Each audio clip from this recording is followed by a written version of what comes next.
प्यारे बहनों और भाइयों, मेरा नमस्कार स्वीकारो। देखिए, आज हम आपके लिए बता रहे हैं आस्तिकता का प्रतिपादन।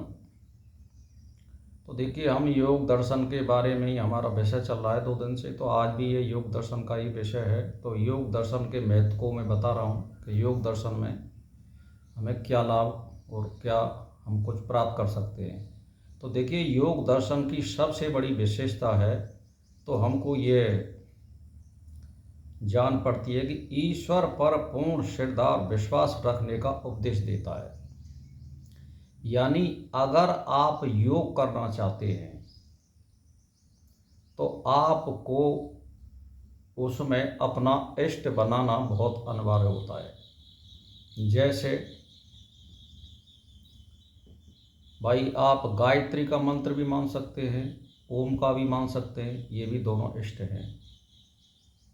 अब रही साकार में, गायत्री भी साकार है और ओम भी साकार है, क्योंकि अक्षर हमें दिखता है। अब राम को, कृष्ण को, हनुमान को, महादेव को, देवी को, गणेश को, किसी को भी आप इष्ट मान सकते हैं, तब हमें योग आगे बढ़ाता है। तो एक प्रकार से तो हमें ये शिक्षा देता है योग दर्शन कि हमें आस्तिक बनाता है, ईश्वर में विश्वास करने वाला बनाता है। अगर तुमने ईश्वर में विश्वास नहीं किया, किसी इष्ट में विश्वास नहीं किया, तो योग नहीं हो सकता है। योग का मतलब जोड़ होता है। तो मेरा कहने का मतलब यह है कि ये जो है ईश्वर पर पूर्ण विश्वास और श्रद्धा रखने का उपदेश देता है और इस प्रकार लोगों को आस्तिक बनाना या सिखाता है। और सभी दर्शन किसी न किसी ईश्वर का अस्तित्व स्वीकार करते हैं, पर पतंजलि दर्शन में उसे ऐसा रूप दिया है कि जिसे एक साधारण पढ़ा लिखा आदमी समझ सकता है और उस पर आगे बढ़ सकता है। जैसे मान के चलिए, ईश्वर आत्मा से भिन्न नहीं है। यानी आपकी जो आत्मा है, इसी के अंतर्गत परमात्मा है और हमें उसी से मिलन करना है। ये हमें योग दर्शन शिक्षा देता है। जब आप राम और कृष्ण या महादेव या गणेश का भजन करोगे, जब आगे चल के आप योग करोगे, तो हमें अपने हृदय में या कुंडली जागरण के रूप में षटचर भेदन करना होगा। तो हमें सूक्ष्म रूप में जाना होगा और हम एक माध्यम बना रहे हैं इष्ट को। हम अपनी आत्मा को ही ऊर्ध्वर गमन या अपने कर्मों के द्वारा शुद्ध और साफ निर्मल बनाने की कोशिश कर रहे हैं। तो हमारा मुख्य जो उद्देश्य हुआ वो क्या हुआ? आत्मा और परमात्मा का मिलन।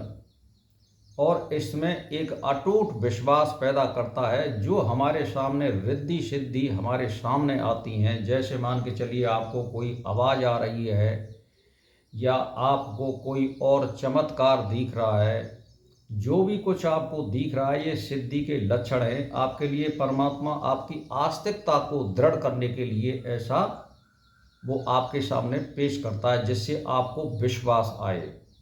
और उन रिद्धि सिद्धियों में आप अटकिए मत, बस आप अपने लक्ष्य को पकड़िए।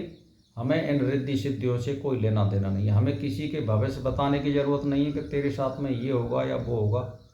इसका माध्यम ज्ञान के मार्ग से ज्योतिष दे रखा है, उसके माध्यम से आप कुछ भी बता सकते हैं। लेकिन आप यदि भजन करने वाले हैं तो रिद्धि सिद्धियों की तरफ से आप कुछ भी ना बताएं, उसमें आपकी शक्ति का ह्रास होगा, आपकी आत्मा का हनन होगा।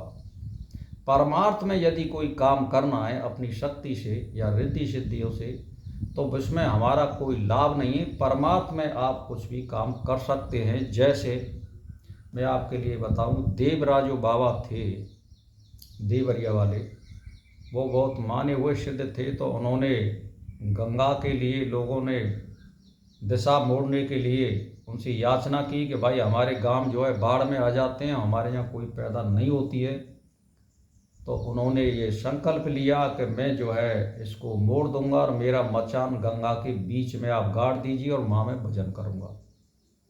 तो देखो, दीर्घ काल और निरंतर जब तुम कोई कार्य करते हो तो परमात्मा सुनाई देता है, और उसमें उनका कोई निजी लाभ भी नहीं था, क्यों, वो निसंतान थे और कुटुंब परिवार से उनका कोई लेना देना नहीं था।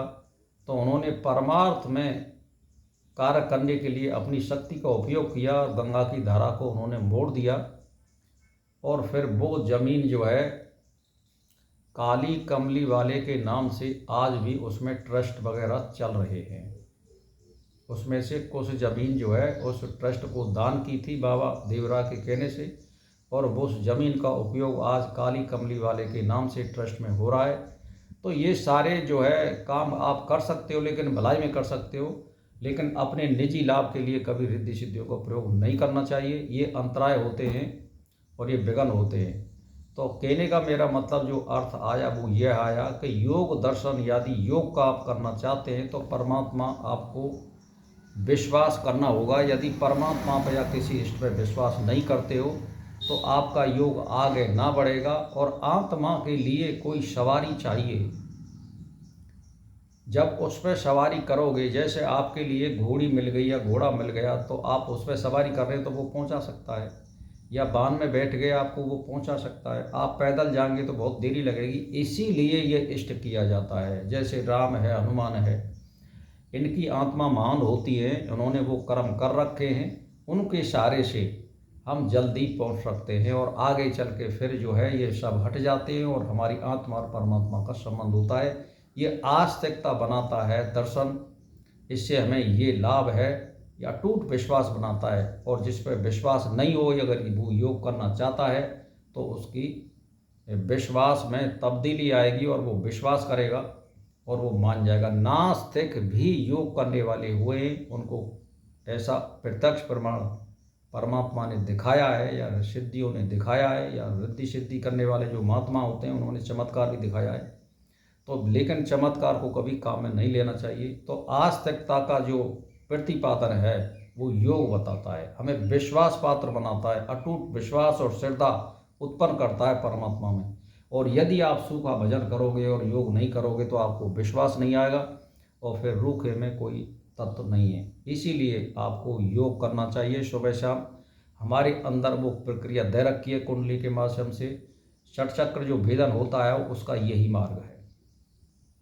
तो उसमें इष्ट जो बनाया जाता है वो एक सवारी के तौर पर सहारा लेने के लिए बनाया जाता है, और आगे चल के वो कुंडली के माध्यम से आत्मा और परमात्मा का हमारा संबंध होता है, यानी जीवात्मा और परमात्मा। आत्मा में जब कोई अवगुण शेष नहीं रहते हैं और चित्तवृत्ति निरोध हो जाती है, यही जीवात्मा आत्मा बन जाती है। आत्मा का मतलब एज ए ब्रह्म, जैसा ब्रह्म है वैसी आत्मा है, बस यही है। परमात्मा सब कुछ कर सकता है, आत्मा सब कुछ नहीं कर सकती है, यानी सृष्टि और प्रलय नहीं कर सकती है, बाकी सब कुछ कर सकती है।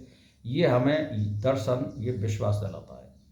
तो भाई और बहनों, आस्तिकतावादी बनिए और विश्वास करिए और योग पर काम करिए और चित्तवृत्ति निरोध और ध्यान करिए।